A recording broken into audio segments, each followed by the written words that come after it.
Hello and welcome back to another edition of S Trials for Advanced Wars. Yes, this is BertMyster back in the war room. So without further ado, let's cut the intro short and move on to the next mission. Correction from my last video on Moji Island. I do realize I said a lot of things, like the same words, but hopefully you still enjoyed the video as much as I did. So let's go ahead and move on to the next actual war room I have to do.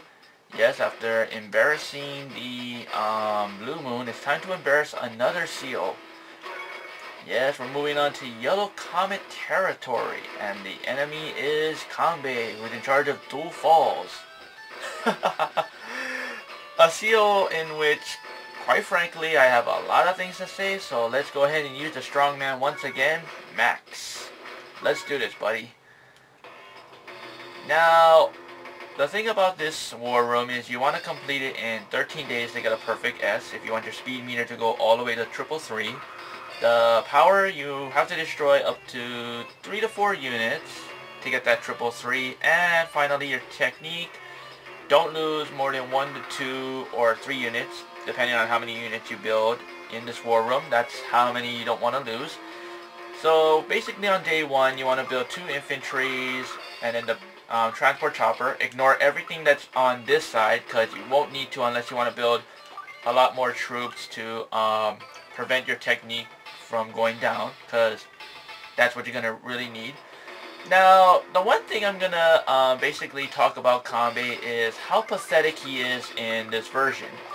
I mean, a seal who's supposed to be strong in offense, defense, and even his units costing a lot, you expect him to be a challenge, which, in my opinion, he's not even a challenge. I mean, if you played the campaign, you can tell how easy this guy is. I mean, most of the seals, Sammy and Andy, they can annihilate this guy, and that's sad, actually. Now, for many people who play this war room, in order for you to pass this war room in under 13 days, you will need a fighter and a transport chopper, which that transport chopper is going to need to survive through the whole battle. If the fighter is built and it protects the transport chopper, and if the transport chopper goes, well, believe me, then you're going to need to start your mission all over again. Now, the one thing that will irritate me also the most in this war room, despite having the computers, as I said, in Moji Island, changing up their strategies and becoming more dumb than anything, as I will kind of show you guys in the video. Okay, so 1, 2, 3, 4, 5, 6. Let's see. Can he still attack it? Oh, yes, he can. Dang it. Ew, I don't like this guy. I really don't like it. Okay, good. At least he can't attack it. And I didn't build the APC. Wonderful. Oh, well. I guess that's going to have to come in handy, but whatevers.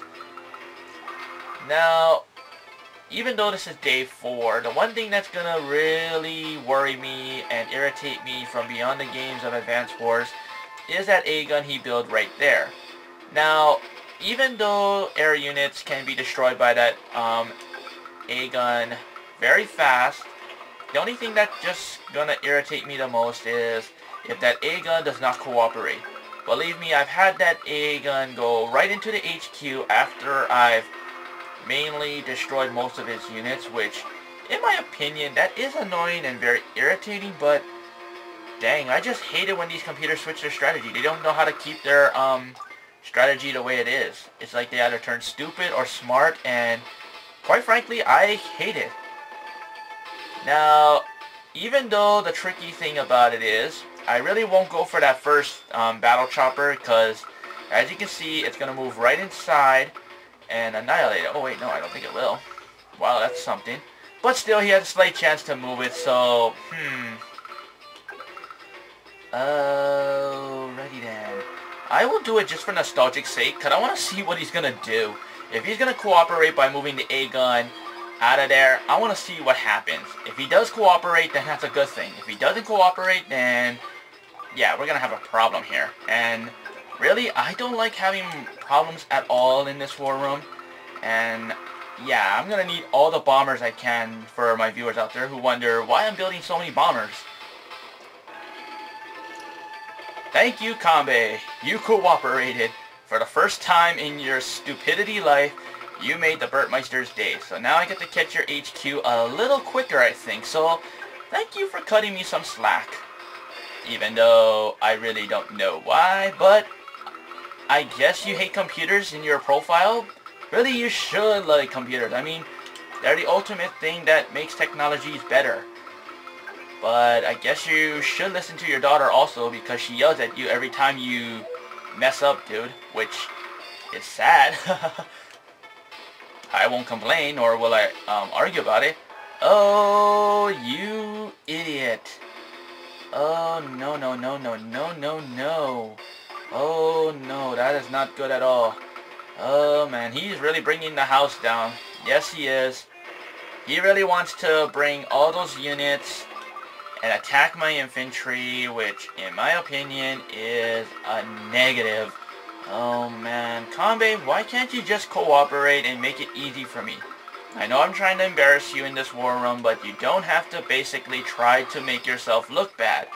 Despite me actually destroying you in this war room, you really suck. I mean, seriously, if anybody plays this version and uses Kanbei a lot, I'm gonna feel sorry for you. Well, not that sorry, but believe me, this is kind of like the ultimate thing I have to say about Kanbei. I mean, he does suck in this version. He isn't that powerful, and yes, he really should learn how to have better units. And I don't know why I built another bomber, because I think all I need to do, in my opinion, is to destroy 3 units, which right now I'm actually going to do, and destroy that tank because it's interrupting my area of catching this thing. And let's see. Oh, wow, we passed it in 9 days. We passed it faster. Awesome. So, what does the judges give this actual war room? Hey, a 999 and a perfect S. Terrific. So, as you can see, 13 days, we passed it 4 days fast, which, in my opinion, is the fastest time I've passed it. Usually I pass it with max in 10 days, but I guess 1 day is faster than nothing. Thank you, A-Gun, for cooperating. But, yeah, time for a rank analysis. So, this stage, this one is a little tricky for me to rate, but hopefully you all understand what I'm giving this stage. Yes, the same way Moji Island deserved a D, this one deserves a D for 3 main reasons. Because if you're going for a perfect S and you don't build too many units, that's the main reason. You don't want to lose too many units. Number 2 is most likely the speed, because you have to pass it in 13 days to get that perfect S rank. Now, unless you kind of lose it by a certain amount of days, then yeah, you still get an S, but it's still a little tricky to pull off with the perfect S rank. And last but not least, Kanbei, despite him being second to Max and Grid, because his units are still strong, but they suck in defense. I mean, you saw Max's bombers obliterate his units in 1 strike, and dude, I seriously mean it. I don't know why you suck in this version, Kanbei. I don't care, but I guess I have to use you in a war room, because that's the only way for me to say that I used all the seals in Advance Wars and I'm not leaving anybody out. So, yeah, that's just sad. But, yeah, this is the real thing about it. It deserves a D because of those 3 reasons. So, yeah, we finished off Dual Falls, the next war room. Oh my god. This one's going to give me a headache, and it's going to give me a nightmare through the times when I fall asleep. Yes, it's an annoying seal that ranks number 2 of the top 3 seals I hate in Advance Wars. Despite not being a lot of seals there are in Advance Wars, but believe me, we're moving on to Solo Harbor. So hopefully you guys enjoyed this video, and I shall see you guys later in the next war room. Until then, peace out and take care.